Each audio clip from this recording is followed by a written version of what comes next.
Bom dia, Evandro. Nesse trabalho, nós iremos abordar o tema escolhido pelo nosso grupo, hidrostática. O nosso grupo é composto por mim, Ronaldo, e pelos meus dois colegas de classe, Bruno e Gabriel Francisco.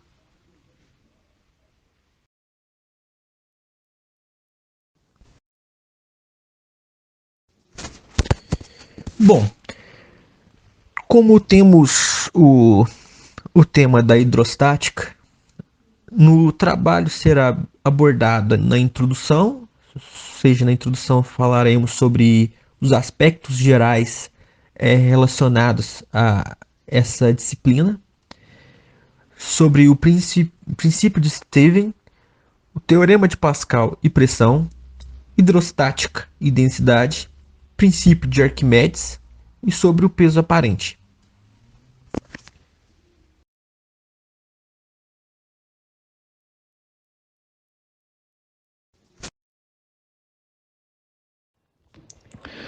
Inicialmente, vamos falar uma breve introdução sobre o que é um fluido. Fluido trata-se de uma substância que apresenta capacidade de fluir ou escoar e não possui estrutura cristalina.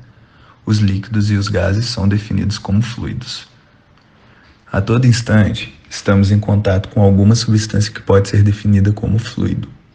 Todos os dias, por exemplo, precisamos ingerir uma determinada quantidade de água e vivemos mergulhados em um mar de ar atmosférico. Os fluidos são definidos como substâncias que apresentam capacidade de fluir ou escoar, por não poderem resistir a uma força que é paralela à sua superfície, e sempre assumem o formato do recipiente onde estão confinados. Algumas substâncias, como o mel e o piche, levam um certo tempo para adquirir a forma do recipiente, mas um fluido sempre assumirá o mesmo formato que o recipiente onde está inserido. Líquidos e gases são considerados fluidos porque não possuem seus átomos organizados de forma simétrica e rígida, formando uma rede cristalina, como acontece com os sólidos cristalinos. Existem duas grandezas que caracterizam os fluidos: massa específica e pressão. A massa específica é fruto da razão entre a massa de um fluido e o volume ocupado por ele.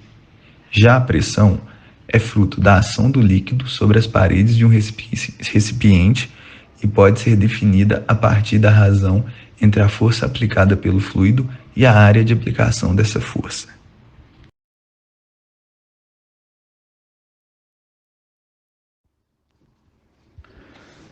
Agora, já falando sobre a hidrostática, é a área da física que estuda as propriedades dos fluidos em repouso.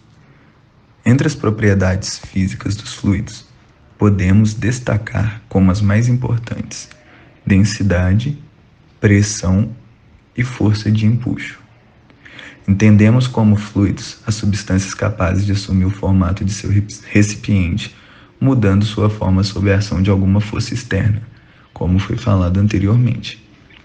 A densidade é um parâmetro importante, já que essa propriedade mede a quantidade de matéria que um fluido apresenta em um determinado espaço. Segundo o Sistema Internacional de Unidade, SI, a densidade de um fluido é medida em quilogramas por metro cúbico. A pressão hidrostática mede a força por unidade de área que um fluido em repouso é capaz de exercer contra uma superfície. Quanto maior for a profundidade de um copo imerso em um fluido, maior será a pressão exercida sobre ele. A unidade de pressão no SI, Sistema Internacional, é o Pascal, que equivale à pressão de 1 newton por metro quadrado. Já um empuxo, por sua vez, é a força que todo fluido exerce sobre os corpos nele imersos. A força de empuxo é responsável por expelir as bolhas de gás de bebidas gasificadas. Além disso, faz com que uma cortiça, um navio ou um cubo de gelo flutue sobre a água. A força de empuxo é descrita pelo teorema de Arquimedes, e sua unidade é o newton.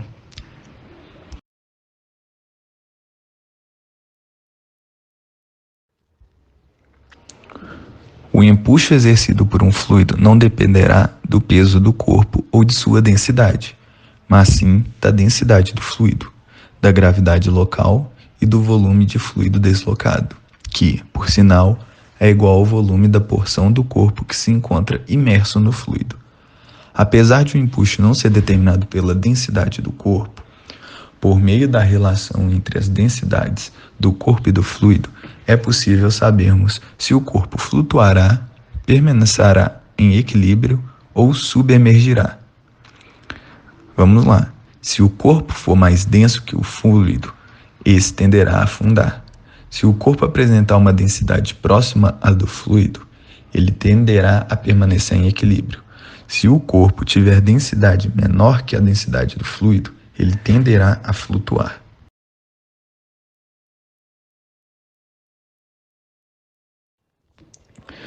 Inicialmente,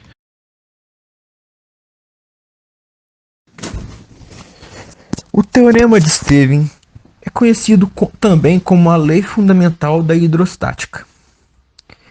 E esse teorema ou princípio determina que a diferença de pressão entre dois pontos A e B de um líquido, situados em níveis diferentes, se deve à pressão exercida pela coluna líquida compreendida entre os níveis determinados por A e B. Ou seja, sendo assim, tomemos como exemplo uma garrafa que está cheia de água. Um ponto A que está localizado próximo da superfície vai ter uma pressão menor do que um ponto B localizada mais próximo à base. Segundo o teorema de Stevens, isso acontece porque a coluna de água acima do ponto B é muito maior do que está acima do ponto A. A fórmula do teorema de Stevens se dá por ΔP é igual a D vezes G vezes ΔH, em que o ΔP é a variação da pressão, D é a densidade, G é a aceleração da gravidade, ΔH é a variação da coluna do líquido, sendo a ΔP dado em newtons, a densidade em quilogramas por metro cúbico, a gravidade em metros por segundo ao quadrado e ΔH em metros. Dessa forma, podemos deduzir que todos os pontos em um mesmo nível situados em um líquido homogêneo estão recebendo a mesma quantidade de pressão.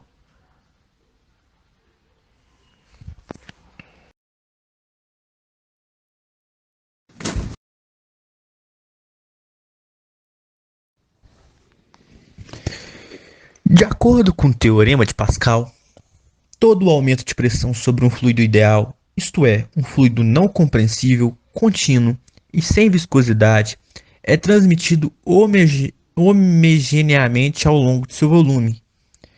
Uma das aplicações do princípio de Pascal é no funcionamento das prensas e pistões hidráulicos.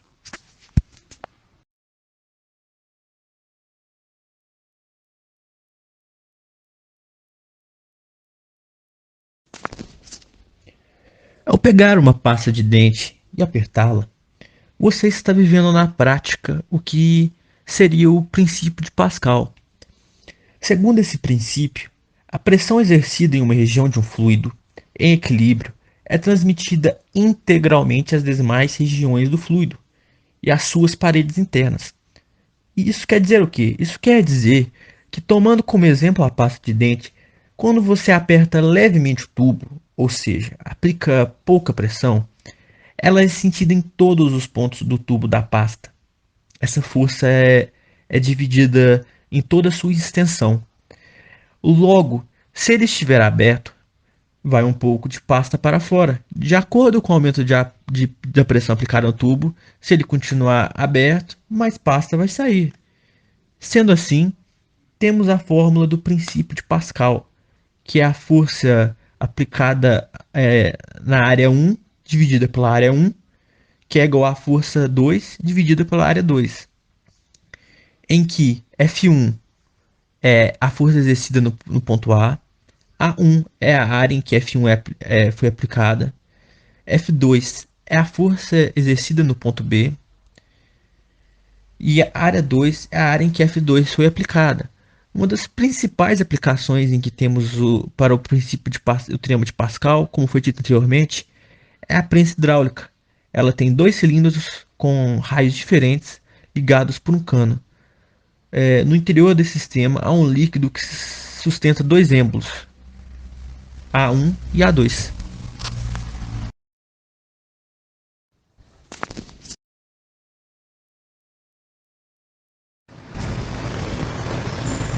A pressão hidrostática determina a pressão que os fluidos exercem sobre os outros fluidos ou corpos. Por exemplo, quando uma pessoa faz um mergulho no mar e vai indo mais para o fundo, ela sente uma pressão maior sobre o seu corpo.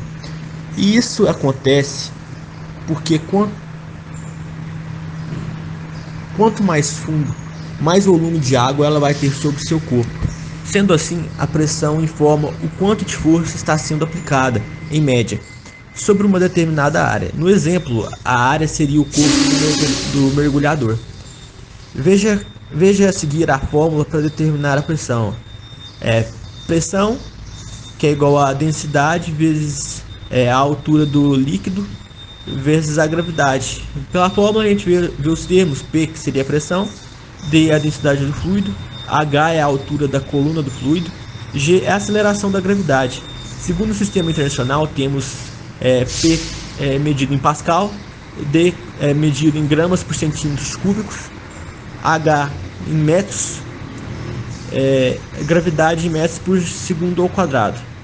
Sendo assim, podemos notar também que a pressão não depende do formato do recipiente no qual está o fluido, mas sim apenas da densidade, da profundidade em que se encontra o objeto e da aceleração da gravidade.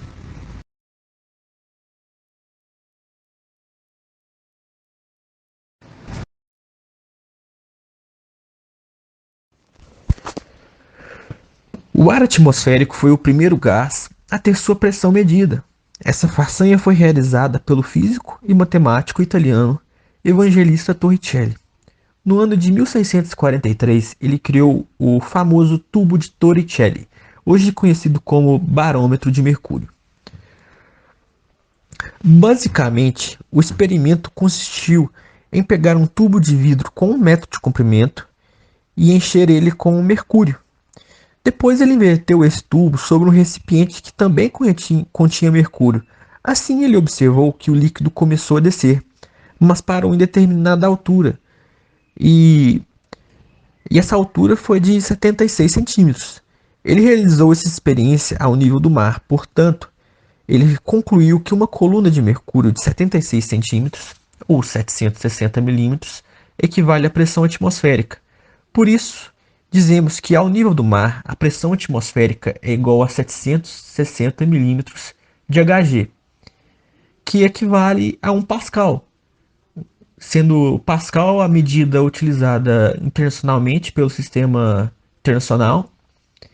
E 1 Pascal é o mesmo também que uma força em newtons por uma determinada área em metros quadrados.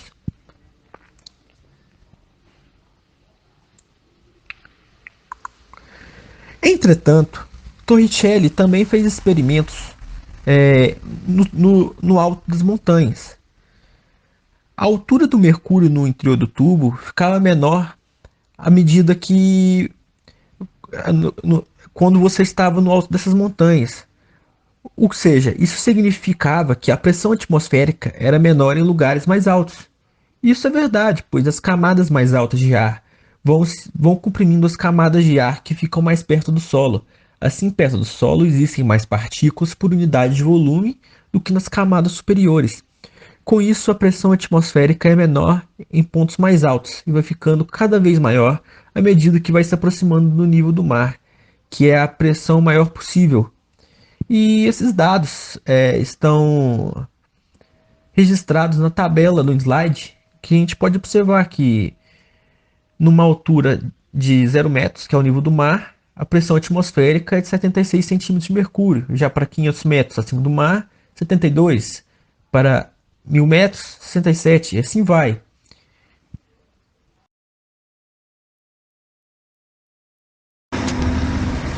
E assim como o Torricelli, o cientista francês Pascal repetiu a experiência no alto de uma montanha e verificou que o valor da pressão atmosférica era menor que do nível do mar. Concluiu então que quanto maior for a altitude do local, mais rarefeito será o ar e menor será a espessura da atmosfera que será atuada na superfície de Mercúrio.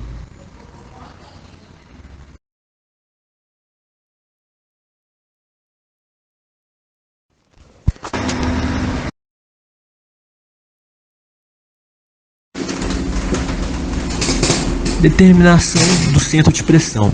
A posição do centro de pressão pode ser determinada aplicando-se o teorema dos momentos. A equação resultante pode ser vista no slide, onde o YP é a distância entre a superfície livre do líquido e o centro de pressão da área, na direção da placa AB. E O é o momento de inércia em relação ao eixo intersecção. E Y' é a distância entre a superfície livre do líquido e o centro de gravidade da área, na direção da placa AB.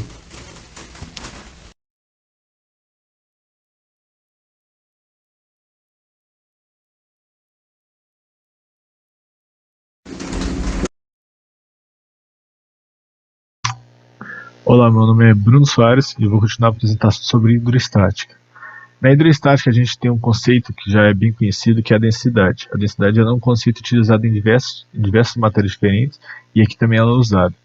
Esse conceito então, ele determina a concentração de matéria por um determinado volume, de forma que dois corpos, mesmo eles tendo a mesma massa, eles não necessariamente têm a mesma densidade, já que se eles tiverem volumes diferentes, a densidade vai ser diferente por causa disso.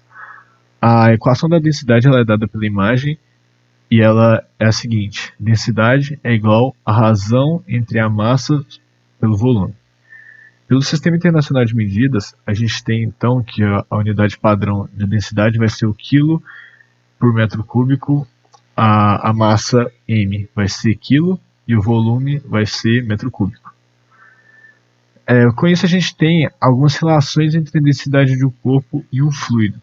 Essas relações são dadas por D1 aí, ele significa a densidade do corpo, e D2 significa a densidade do fluido. Caso a densidade do corpo seja menor que a densidade do fluido, então a gente tem que o corpo ele vai flutuar. Caso a densidade do corpo seja igual à densidade do fluido, então a gente tem que esse corpo ele vai se manter em equilíbrio. E caso a densidade do corpo seja maior do que a densidade do fluido, então a gente tem que esse corpo ele vai afundar. Esse conceito é muito necessário para o entendimento da próxima parte que eu vou explicar agora, que é o princípio de Arquímedes.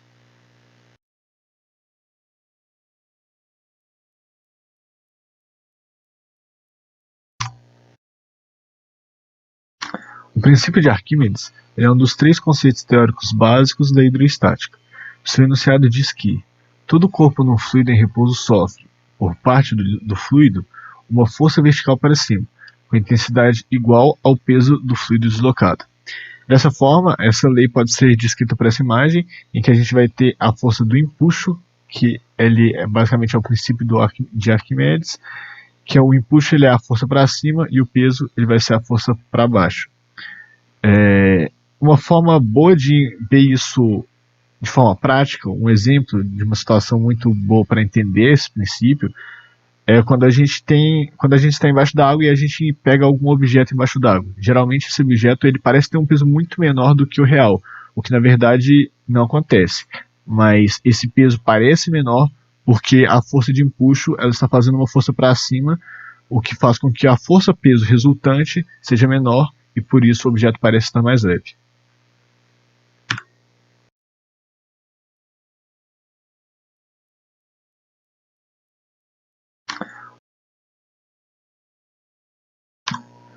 A força do empuxo ela é dada por essas equações. Primeiramente, a gente tem então que a força do empuxo ela é igual ao peso do fluido. Com isso, a gente chega então que a força do empuxo ela vai ser igual a massa vezes a gravidade. Como a gente sabe pela densidade explicitada anteriormente, densidade é igual a massa dividido pelo volume. E com isso, então, a gente encontra que massa é igual a densidade vezes o volume. Então, com isso, a gente conclui que a equação do empuxo, ditada pelo princípio de Arquímedes, ele diz que o empuxo, então, ele vai ser igual a densidade vezes a gravidade vezes o volume. É importante lembrar que esse volume ele vai depender, ele é o volume do líquido que foi deslocado pelo corpo. E por isso, esse volume ele vai variar e não necessariamente é o volume do objeto. De forma que se o objeto estiver completamente embaixo do fluido, então o volume deslocado de líquido vai ser exatamente o volume do corpo. Mas caso o corpo não esteja totalmente submerso, esse volume não vai ser necessariamente igual ao volume do seu corpo. Com isso a gente encontra então 3 possíveis casos. Esses casos estão listados aí, e primeiramente a gente tem a força empuxo sendo maior que a força peso. Nesse caso, o corpo ele vai estar em cima da superfície e não vai estar completamente submerso. O segundo caso é o empuxo é igual ao peso. Nesse caso, o corpo ele se encontra em um equilíbrio metaestável, de forma que, dependendo de ações externas, ele pode se encontrar em um estado de equilíbrio estável, mas pode permanecer no equilíbrio metaestável por tempo ilimitado. E o terceiro fato que a gente tem aí é o empuxo sendo menor do que o peso. Para esse caso, como a força vertical para cima, que é o empuxo, é menor do que o peso, o objeto vai tender a descer, né? Então ele vai ficar completamente submerso.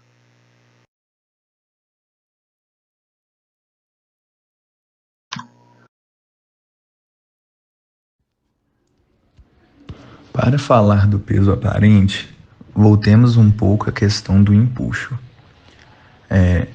Você já deve ter se sentido mais leve ao entrar em uma piscina cheia de água. Essa sensação de leveza ela é esclarecida pelo princípio de Arquimedes, ou seja, explicado pelo empuxo. De acordo com o princípio de Arquimedes, todo corpo imerso em um fluido, seja ele ar, água, etc., sofre a ação de uma força direcionada verticalmente para cima, cujo módulo é igual ao módulo do peso do volume do fluido deslocado. Ou seja, como dito anteriormente, isso se trata do empuxo. No caso de um corpo estar totalmente submerso dentro de um líquido, o empuxo faz com que a medida do peso do corpo seja menor do que o peso do corpo medido fora do líquido. A medida do peso do corpo quando imerso no líquido é chamada de peso aparente. O peso aparente é resultante das forças peso e empuxo, que agem sobre um corpo inserido em um fluido. Quando imerso em fluido, o corpo parecerá mais leve do que realmente é. Isso ocorre porque a força de empuxo atua sobre esse corpo na direção vertical, apontando sempre para cima. O peso aparente pode ser calculado da seguinte forma, que é o peso aparente é igual ao peso do corpo menos o empuxo sobre esse corpo.